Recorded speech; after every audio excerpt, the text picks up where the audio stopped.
Among the government agencies doing without funding, the Coast Guard. That means hundreds of military families here in Connecticut are struggling to pay the bills. News 8's Kim Pierce met with two Coast Guard wives this morning. He joins us now with more on how they are trying to make ends meet. Good afternoon, Ken. Good afternoon to you, Keith. And both of these women ended up in tears talking about how proud they are that their husbands are serving in the military and how tough it is to not get a paycheck, how tough it is for them and their kids. He loves his country, he loves serving, he loves protecting people. Becca's husband is active duty Coast Guard, meaning he is busy working to protect America, even though America is not paying him right now. I have seen a light in him dim through this process.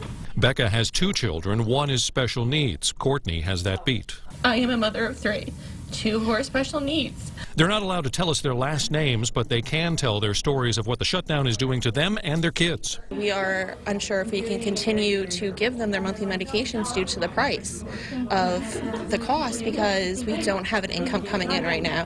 Hundreds of coasties just here in Connecticut are in the same boat. Their jobs deemed essential, but not their paychecks. He signed up for a job and he's still committed to doing that job, and unfortunately he's just not getting what he has been promised. At the same time, some personnel have been furloughed, meaning waterways are not being patrolled, boats not inspected. Now, there is a little bit of good news for those Coast Guard families. This is not the first time that families have gone through financial hardship due to military service. That's why there's something called the Connecticut Military Relief Fund. It provides grants to these families to help get them through the tough times. It's generally designed to help those family members, to help those service members who are experiencing a financial hardship through no fault of their own that is caused to their service and dedication to duty. And Congresswoman Rosa DeLauro has co-sponsored the Pay Our Coast Guard Parity Act. And it would make sure that the Coast Guard pay is immune to interruptions in the same capacity as other members of the armed services. Because the Coast Guard is the only military branch not getting paid right now.